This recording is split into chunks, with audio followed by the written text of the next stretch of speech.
Good morning from the Freedom of Information and Privacy Association.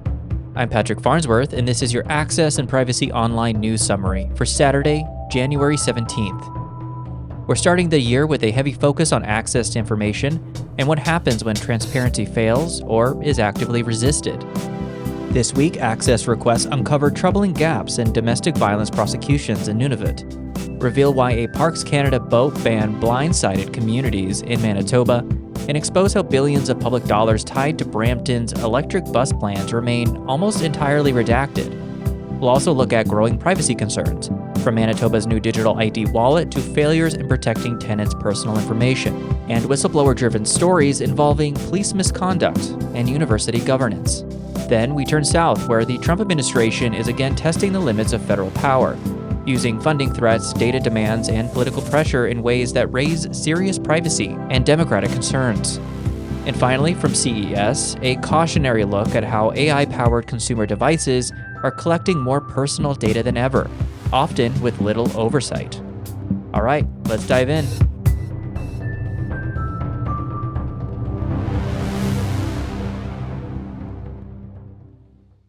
Before we get into the rest of the news this week, there were two late-breaking stories we'll have more details on going forward. On the federal scene, the Privacy Commissioner of Canada, Philippe Dufresne, is expanding his current investigation into X Corp, which operates the popular social media platform X, formerly known as Twitter. This is following reports that the chatbot Grok is being used to create explicit images of individuals without their consent. Here in BC, the Office of the Information and Privacy Commissioner has made a series of releases related to the investigation of the City of Richmond's public safety camera system, and their move toward the use of ultra-high-resolution surveillance cameras to collect personal information at key intersections. In a win for those of us concerned, the city has been ordered to remove the cameras. The minister has received recommendations to regulate, through legislative amendment, technologies that capture biometric information, and there are new OIPC public sector surveillance guidelines. There's a lot to unpack and review with more in the weeks ahead. Be sure to check out the show notes for the links. On to our Access news. We begin in Nunavut, where access to information requests have helped shed light on a deeply troubling justice trend. LGI reporter William Klebensky-Valera at Nunavut News reports that domestic violence convictions in Nunavut have fallen to their lowest level in more than a decade, even as charges continue to rise. In 2023, just 29% of intimate partner violence cases resulted in a guilty verdict, down from around 70% a decade earlier. Most cases are now being stayed or withdrawn, but officials have declined to explain why. However, when asked, the Public Prosecution Service of Canada listed a handful of reasons, including an increased caseload among Crown lawyers as possibilities for the steady decline in guilty verdicts. After months of being redirected between agencies, Statistics Canada ultimately provided the data, following a 2-month access to information process. Victim Services and the Territorial Justice Department both refused to comment on why cases collapse. The result is a stark example of how fragmented record-keeping and institutional opacity can obscure systemic failures, even in matters of public safety. Data on domestic violence court case outcomes in 2024 will become available in February, Statistics Canada said. Shifting to education, LGI reporter Maggie McIntosh at the Winnipeg Free Press reports that Manitoba has quietly shelved plans for a teacher exchange program aimed at addressing chronic teacher shortages in northern schools. Internal briefing notes, obtained through a Freedom of Information request, show the province was considering temporary placements to help address vacancy rates as high as 50% in some communities. A government spokesperson said the department is focusing on developing a broader strategy to recruit and retain Indigenous, Northern, and Indigenous language teachers. Despite early interest, the pilot never launched, and the province now says it is not being pursued. Advocates say the loss reflects broader challenges in transparency, consultation, and follow-through on reconciliation-focused initiatives. Turning to border security, where access requests are again filling in critical gaps. The Canadian press reports that Canada-US pre-clearance operations remains a critical component of U.S. border strategy, despite earlier political uncertainty. 2 pre-clearance projects that would allow more travelers to be screened well in advance of crossing the border are set to proceed this year, after many months of planning. The idea of pre-clearance is to push the border out so officials can intercept threats before people or goods cross the border, Public Safety Canada says. This would allow those traveling to the States to enter the country or catch connecting flights because they've already cleared U.S. inspections and screenings in Canada. An internal Public Safety Canada briefing note, released under the Access to Information Act, identifies 5 additional Canadian sites where U.S. border pre-clearance could realistically expand in the coming years. These operations raise ongoing concerns about jurisdiction, accountability, and oversight, particularly when foreign law enforcement officers exercise authority on Canadian soil. And staying within national security, the Canadian press also reports that the Royal Canadian Air Force is planning a major expansion of on-base security personnel, tied to the arrival of F-35 fighter jets and advanced surveillance aircraft. Internal planning documents obtained through access to information laws outline a potential increase of more than 1,200 new security staff by 2030, a cost that has not yet been publicly audited. However, one audit said the facilities would incorporate significant protection for classified and sensitive information. The internal document also lists more than 500 new core personnel positions for the Future Fighter Compatibility Project, the program to acquire new fighter jets to replace the CF-18s. The document highlights how modern military platforms bring not only new hardware, but vast quantities of sensitive operational data, requiring far stronger protections than in the past. In Manitoba, access requests have revealed how Parks Canada weighed legal and political risks before banning motorboats on Clear Lake last summer.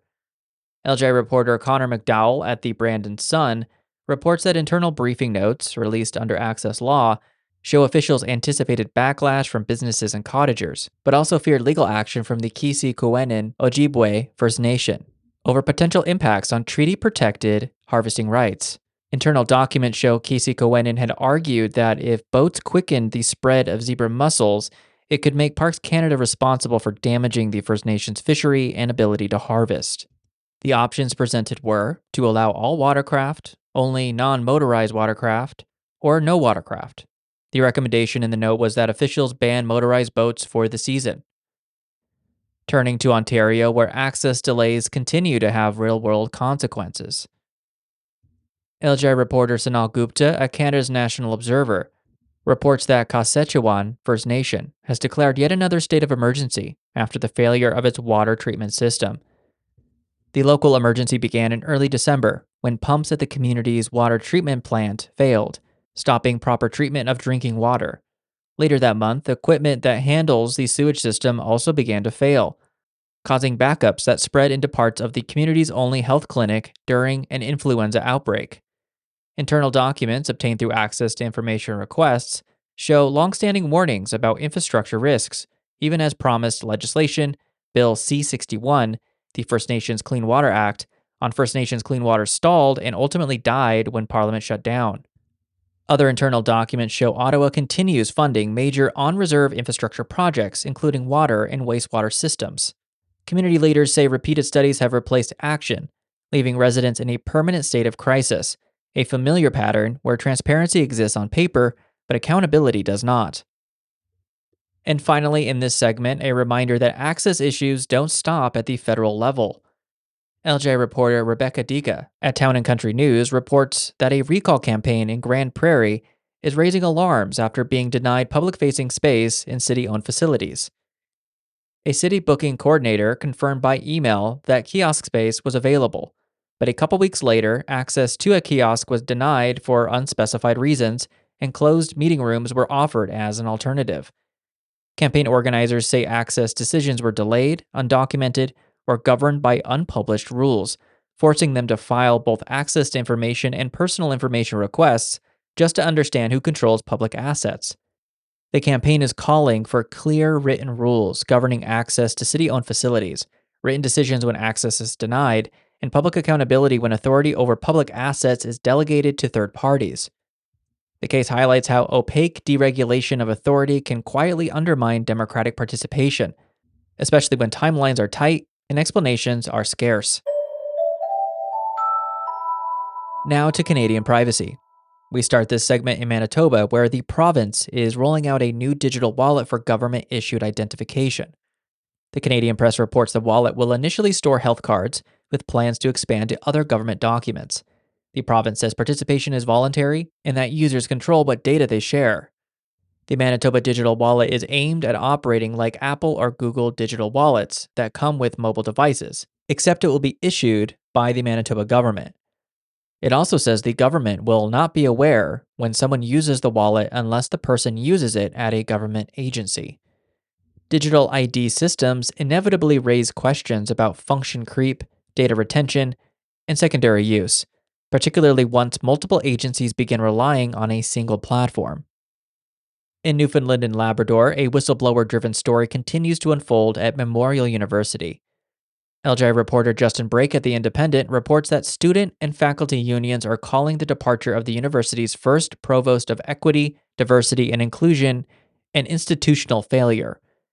A former vice provost says non-disclosure agreements prevent her from speaking freely about systemic issues, prompting calls for an independent investigation regarding all forms of racism within the institution, specifically as it relates to anti-Black racism.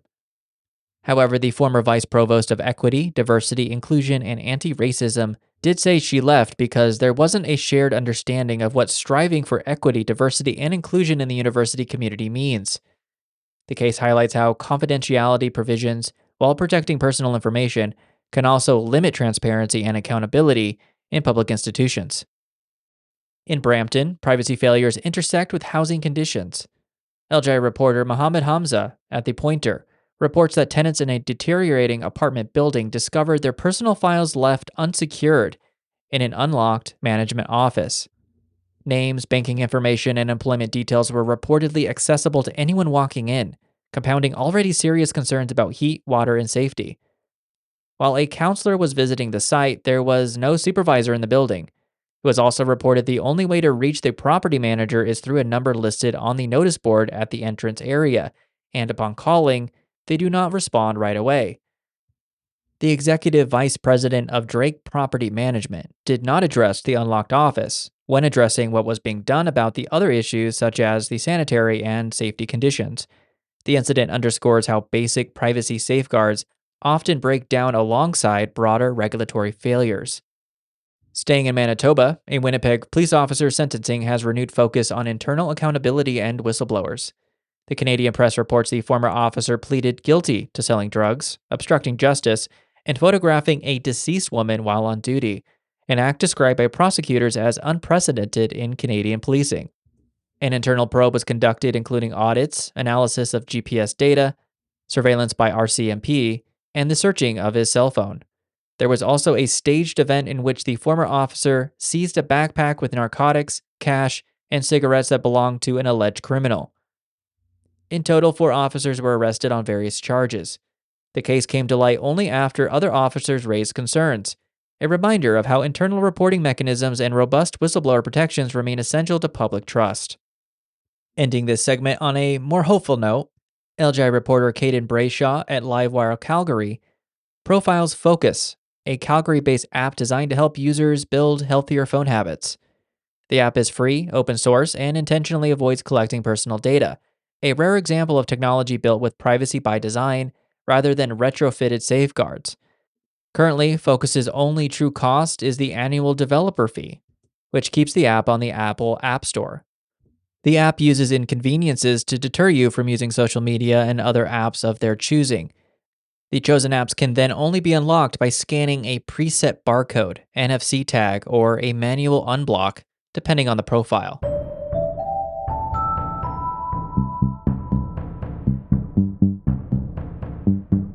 Shifting south of the border, where access, privacy, and political power continue to collide.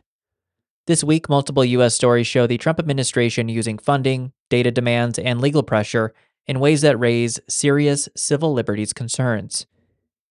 In Tennessee, a public university has reinstated a professor fired over a social media post and agreed to a $500,000 settlement after a public records request revealed failures to follow due process rules.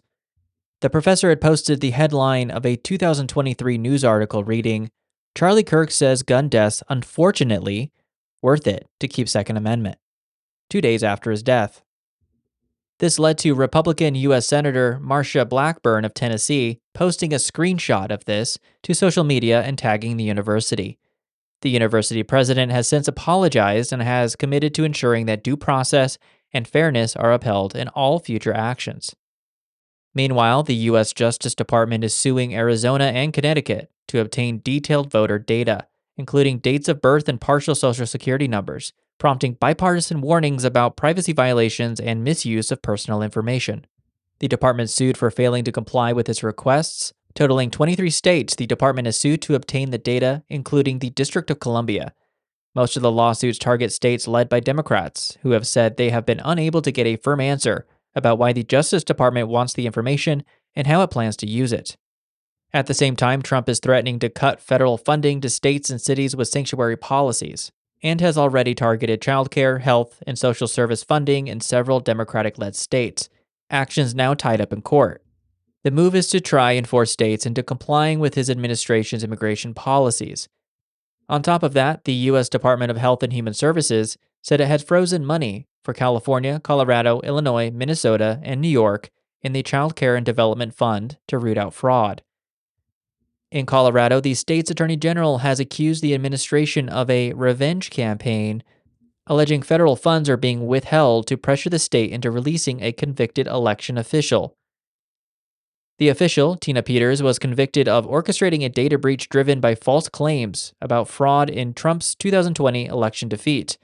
Trump also wants the state to change its mail-in voting system, which he has claimed gives an unfair edge to Democrats.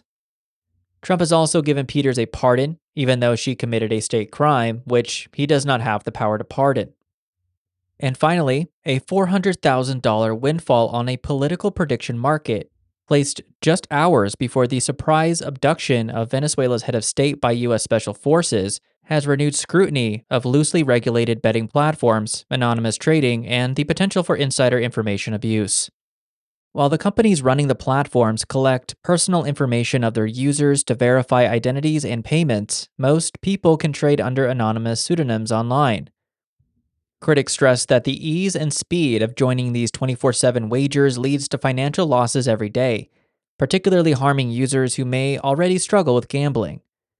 Taken together, these stories show how personal data, funding levers, and political pressure are increasingly intertwined, often with little transparency. We close this week at CES, where consumer advocates have handed out their annual Worst in Show awards, and privacy concerns dominated the list. The Worst in Show awards are meant to act as a push to do better and make changes for the better in the future. The Associated Press reports that products flagged this year include AI refrigerators that track food habits, doorbells with expanded facial recognition, and always watching AI companions, and fitness equipment that openly admits it cannot guarantee data security. Advocates warn these devices normalize constant surveillance in private spaces, kitchens, bedrooms, front doors, while collecting biometric and behavioral data that can be repurposed, breached, or monetized. Cindy Cohn, executive director of the Electronic Frontier Foundation, warned that there is a misconception that more surveillance makes us safer, when that isn't always the case. The takeaway is clear. Convenience is increasingly being traded for long-term loss of control over personal information, often without meaningful consent or understanding. Here in Canada, we're faced with the prospect, in new legislation, of all that information being up for purchase to political parties without being subject to oversight or privacy regulation.